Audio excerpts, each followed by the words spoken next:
Hey ladies, welcome to another Tea with me. Today I'm trying out a new microphone, so bear with me. I hope this all goes well and that you guys can hear me well. So today we're going to look at a book review, and it was a book that I've been reading this summer, and it is called Beyond Leaning In.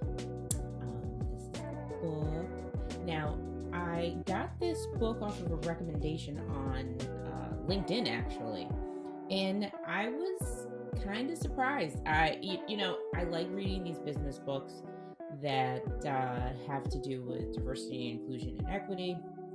And this one is really about gender equity, and it is written as a fiction.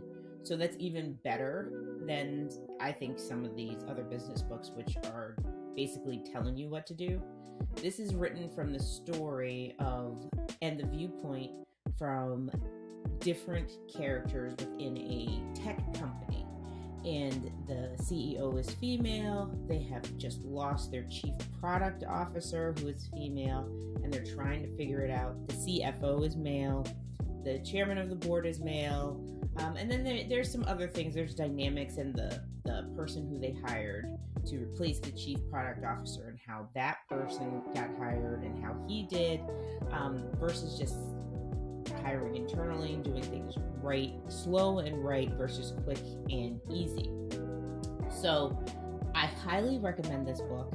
I will link this into the comments of this video, and I really want you guys to look at it. It has discussions, it has discussion questions at the end, it has a lot of insight. And this particular author, Melanie Ho, she has a website and she does these little comics that they're pretty much discussion starters on gender equality and just the gender bias that's in the workplace. And it doesn't even matter where you are, because we experience it a lot of places, in insurance, in any other companies. So this is a really good book. I highly suggest it that you read it. It is something that we should all think about. There's a point in this book where they talk about mental autocomplete, which is basically your unconscious bias when you're meeting people and when you're just interacting with them. And I think I like the term better, mental autocomplete versus unconscious bias, just in my experience as a leader and a change maker in the diversity, inclusion, and equity space, especially in my board work. I think mental autocompletes really get to the heart of the issue than what unconscious bias is. Unconscious bias kind of is I feel the term is a little bit jarring and automatically shuts people down when you're trying to have a conversation with them. But mental autocomplete kind of opens them back up, and it's a good discussion point. And they also talk about our limits, 4 pathological thought patterns when we talk about clinging to our cherished beliefs. They also talk about thought pattern and organizational impatience, or the tendency to overfocus on short-term gratification and easy wins. Yeah, that's a big situation. And a lot of this in this book is where they had an easier path of hiring a new chief product officer versus I wouldn't say a harder path, because the person they could have hired was also an easier path. But in the end, the company, they had to learn, they had to transform, and they had to figure it out. And it was a hard situation.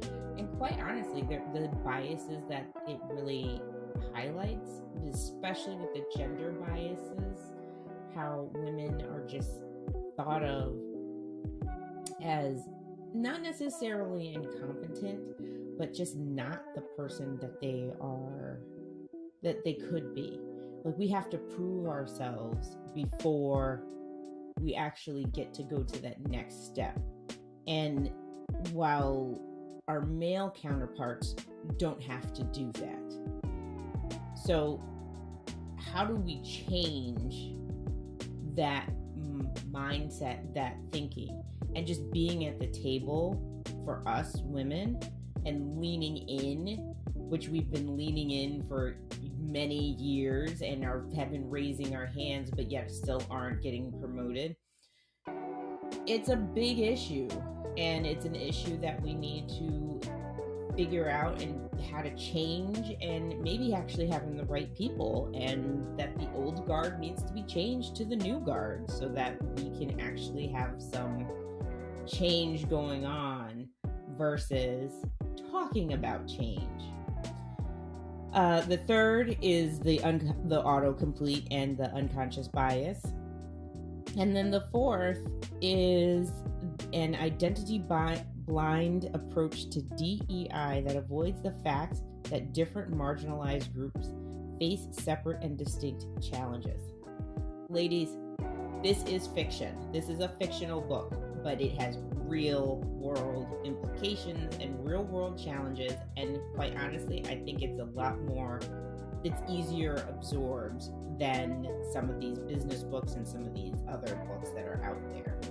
You can easily relate to the characters because the majority of the book doesn't even talk about race. It's just gender and maybe the age bracket, but they never talk about race. Well, they do talk about race for a very brief second. But the majority of the book is that they don't really talk about race. And I recommend it. It is called